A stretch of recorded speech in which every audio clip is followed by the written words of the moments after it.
Hello friends, आज हम explain करेंगे guardian of the Galaxy volume 2 movie को। वॉल्यूम 2 की कहानी वॉल्यूम 1 के 3 महीने बाद की है। कहानी शुरू होती है सोवेरियन नाम के प्लेनेट से, जहाँ की रानी का नाम आयशा है। ये पूरा प्लेनेट यहाँ तक कि पूरे लोग काफी हाईटेक होते हैं। आयशा गार्डियन की टीम को एक खास तरह की बैटरी की सुरक्षा के लिए बुलाती है, क्योंकि इन बैटरीज को इब्लिस नाम का मॉन्स्टर चुरा लेता था। गार्डियंस बैटरी की सुरक्षा कर रहे होते तभी वो मॉन्स्टर वहाँ आ जाता है और इन पर हमला करता है, लेकिन गार्डियंस साथ मिलकर उस मॉन्स्टर को खत्म कर देते हैं। मॉन्स्टर के मरने के बाद रॉकेट वहाँ से कुछ बैटरी चुरा लेता है, पर इसके बारे में वो किसी को कुछ नहीं बताता। फिर ये आयशा के पास जाते हैं, जो इन्हें इनके काम के बदले में नेबुला को इन्हें लौटा देती है। आयशा इन्हें बताती है कि ये यहाँ पर बैटरी चुराने आई थी। गार्डियंस नेबुला को जेंडार प्लेनेट के नोवा सेना को सौंपने वाले थे। ये जब अपने शिप पे बैठ के यहाँ से निकलते हैं तो इनके पीछे सोवेरियन की सेना लग जाती है, क्योंकि आयशा को रॉकेट के बैटरी चुराने के बारे में पता चल गया था। सोवेरियन की सेना से गार्डियंस का बचना नामुमकिन था, पर तभी एक व्हाइट शिप में कोई आता है जो एक ही झटके में पूरे सोवेरियन सेना के ड्रोन को तबाह कर देता है। गार्डियंस का स्पेसशिप सोवेरियन सेना के हमले से खराब हो जाता है और वो किसी अनजान ग्रह पे जाकर क्रैश हो जाता है। वो व्हाइट शिप वाला भी वहाँ पे पहुँचता है जिसने गार्डियंस को बचाया था।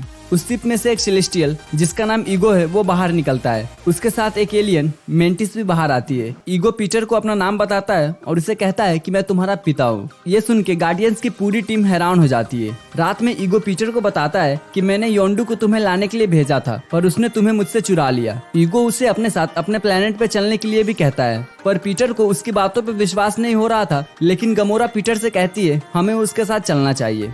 इसके बाद पीटर, गमोरा और ड्रैक्स ईगो के साथ जाने के लिए निकल पड़ते हैं। वहीं रॉकेट और ग्रूट यहीं पे रहकर स्पेसशिप को रिपेयर करने का काम करते हैं। उनके साथ नेबुला भी होती है, जिन्हें इन्होंने बंदी बना के रखा था। इसके बाद हमें कॉन्ट्रैक्सिया नाम के प्लेनेट को दिखाया जाता है। ये प्लेनेट रेवेजर्स का घर होता है। यहाँ हम योंडू को देखते हैं। यहाँ सभी रेवेजर्स पार्टी कर रहे होते हैं। यहाँ पे स्टारहॉक नाम का एक रेवेजर्स होता है जो योंडू को यहाँ देख के जाने लगता है। पहले योंडू स्टारहॉक के साथ ही काम करता था, पर योंडू जब से ईगो के लिए बच्चे किडनैप करने लगा तो स्टारहॉक ने योंडू को अपनी टीम से निकाल दिया। यहाँ पे सोवेरियन प्लेनेट की रानी आयशा योंडू से मिलने आती है। वो योंडू को कहती है मुझे किसी भी कीमत पर गार्डियंस की पूरी टीम चाहिए, इसके बदले में मैं तुम्हें अच्छी खासी रकम दूंगी। योंडू अपनी टीम के साथ उस प्लेनेट पे पहुंच जाता है जहाँ पे गार्डियंस का स्पेसशिप क्रैश हुआ था। वो रॉकेट को पकड़ लेता है, पर वो गार्डियंस को आयशा के हवाले नहीं करना चाहता था, बल्कि बैटरीज को हासिल करके उन्हें अच्छे कीमत पर बेचना चाहता था। इस बात से उसका ल्यूटिनेंट डेजरफेस और बाकी सारे साथी उसके खिलाफ हो जाते हैं। वो कहते हैं पीटर तुम्हें कितनी बार क्यों न धोखा दे, पर तुम उसे नुकसान नहीं पहुंचाना चाहते।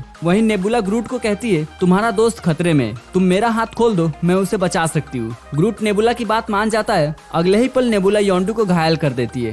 योंडू के घायल होने के बाद डेजरफेस रेवेजर्स का सरदार बनता है और योंडू और रॉकेट को बंदी बना लेता है। साथ ही योंडू के सभी वफादार साथियों को अंतरिक्ष में मरने के लिए फेंक देता है। नेबुला उन्हें बताती है कि मेरे पिता थैनोस बचपन में मेरी बहन गमोरा से मेरा फाइट करवाते थे, और जब मैं वो फाइट हार जाती थी तब मेरे शरीर के एक अंग को काट के उसके जगह मशीन लगा देते थे। इसीलिए मैं पहले गमोरा को मारूंगी, उसके बाद थैनोस को। वो उनसे एक शिप लेके ईगो प्लेनेट की तरफ निकल जाती है। वहीं रात में योंडू और रॉकेट के पास क्रैगलिन आता है। वो योंडू को उसके तीर का हेलमेट देता है, जो कि बहुत ही खतरनाक हथियार है, और वो उसके दिमाग के पावर से चलता है। इससे वो शिप में सभी को मार देता है और शिप को ब्लास्ट करके वहां से चला जाता है। पर मरने से पहले डेजरफेस आयशा तक योंडू की लोकेशन भेज देता है और बता देता है कि उसने तुम्हें धोखा दिया है। दूसरी तरफ पीटर को ईगो बताता है कि हम सेलेस्टियल है, और जब मैं इंसान के रूप में धरती पर गया तब मैं तुम्हारी माँ से मिला और मुझे उससे प्यार हो गया, और फिर तुम पैदा हुए, इसीलिए तुम आधे इंसान और आधे सेलेस्टियल हो। ईगो पीटर को उसका पावर भी सिखाता है और बताता है कि अगर तुम चाहो तो अपना खुद का एक प्लेनेट बना सकते हो।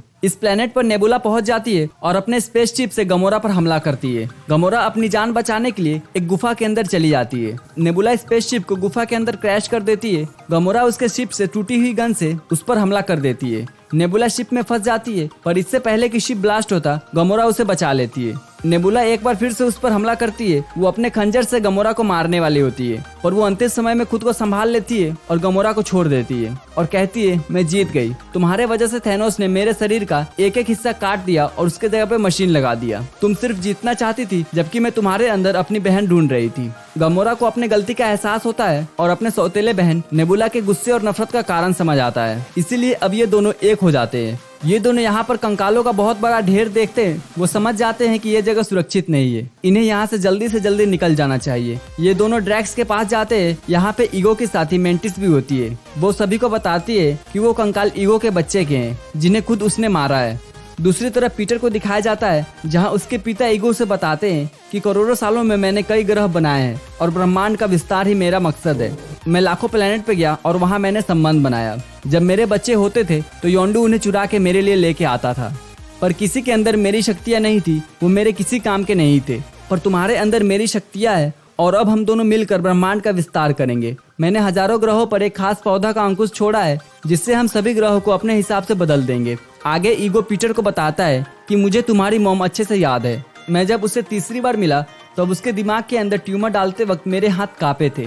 ये सुनते ही पीटर को गुस्सा आता है कि उसके मॉम के मौत का कारण उसके पिता है, इसीलिए वो अपने गन से ईगो पर हमला करता है। पर ईगो को मारना इतना आसान नहीं था, वो बहुत ही शक्तिशाली था। पीटर के इस हरकत से ईगो को गुस्सा आ जाता है और वो एक पावर पॉइंट को पीटर के शरीर के आर पार कर देता है और उसे कहता है कि अब मैं तुम्हें एक बैटरी की तरह इस्तेमाल करूंगा। तभी वो पौधे के जड़े जिसे ईगो ने हर प्लेनेट पे लगाया था वो एक्टिव हो जाते हैं और हर ग्रह पर उस पौधे का आकार बढ़कर उस ग्रह को खत्म करना शुरू कर देता है। तभी वहाँ योंडू और रॉकेट पहुंच जाते हैं और अपने स्पेसशिप से ईगो को कुचल देते हैं। गमोरा पीटर को स्पेसशिप पे लेके आती है, पर पीटर जानता है कि ईगो जिंदा है और वो हर ग्रह से जीवन खत्म करना चाहता है, इसीलिए उसे मरना होगा। इनके साथ मैंटिस भी होती है जो पहले ईगो के लिए काम करती थी। वो उन्हें बताती है कि अगर ईगो को मारना है तो हमें इस ग्रह के मिडल यानी कि पाताल में जाना होगा। वहीं उसका दिमाग है जो कि एक सुरक्षा कवच के अंदर है।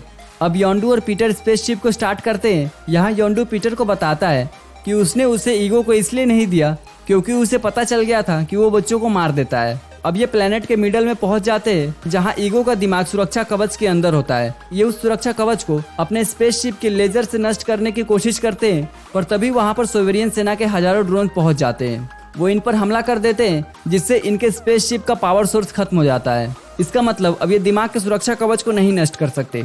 अब रॉकेट उन बैटरीज को जो उसने आइसा के ग्रह से चुराया था उसे बॉम्ब के साथ बांध देता है और ग्रूट को बताता है कि तुम्हें इसे ईगो के दिमाग के अंदर फिट करना होगा, क्योंकि ग्रूट काफी छोटा है और वो आसानी से पतले जगह से होते हुए ईगो के दिमाग के पास पहुंच सकता है।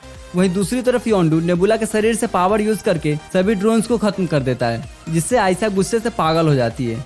इसके बाद यहाँ पर ईगो भी आ जाता है, जिसके बाद यहाँ ईगो और पीटर में लड़ाई होती है। ये दोनों अपनी अपनी पावर का इस्तेमाल करके लड़ते हैं। वहीं ग्रूट को दिखाया जाता है जो ईगो के दिमाग के पास पहुंच जाता है और बॉम्ब में टाइम फिट करके वहां से निकल जाता है। पीटर ईगो के साथ अकेले लड़ाई कर रहा होता है और बाकी सभी इस प्लेनेट से निकल जाते हैं सिवाय योंडू के, क्योंकि वो पीटर को बचाना चाहता है, इसीलिए वो वहीं रुकता है। योंडू पीटर को अपना बेटा मानता है। अब जैसे ही बॉम्ब ब्लास्ट होता है तो ईगो रेत की ढेर की तरह ढह जाता है, यानी कि वो अब मारा गया। यहाँ पीटर को भी लगता है कि वो भी अब मर जाएगा, पर तभी योंडू वहाँ आ जाता है और उसे अपने साथ उड़ा के स्पेस में ले आता है और उसके पास जो स्पेस सूट होता है वो उसे पीटर को पहना देता है। मरने के पहले योंडू पीटर को कहता है कि तुम मेरे बेटे हो, क्योंकि बचपन से ही योंडू ने पीटर को पाला था। यहाँ पर योंडू की मृत्यु हो जाती है, जिसके बाद ब्रह्मांड के सभी लुटेरे जिन्होंने उसे लुटेरे की बिरादरी से निकाल दिया था वो सब उसका सम्मान करते हैं। वहीं नेबुला भी गमोरा को छोड़ के चली जाती है, क्योंकि वो थैनोस को मारकर अपना मकसद पूरा करना चाहती है। गमोरा भी अब एक्सेप्ट कर लेती है कि वो पीटर से प्यार करती है।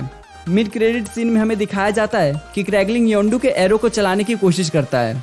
ये एरो ईगो से लड़ाई के वक्त टूट गया था, पर बाद में रॉकेट ने इसे ठीक कर दिया था, जिसके बाद पीटर ने एरो को क्रैगलिन को दे दिया। क्रैगलिन एरो को कंट्रोल करने की कोशिश करता है। इसी दौरान एरो ड्रैक्स को जाके लग जाती है और वो चीखने लगता है। वही हमें दिखाया जाता है कि आइशा एक आर्टिफिशियल योद्धा बना रही होती है जिसका नाम होता है एडम, ताकि वो गार्डियंस को खत्म कर सके। सो फ्रेंड्स, ये थी guardian of the Galaxy volume 2 movie की एक्सप्लेनेशन वीडियो। अगर आपको ये वीडियो पसंद आई हो तो वीडियो को लाइक करके चैनल को सब्सक्राइब कर लीजिएगा। तो फिर मिलते हैं आपसे अगले वीडियो में, तब तक के लिए गुड बाय।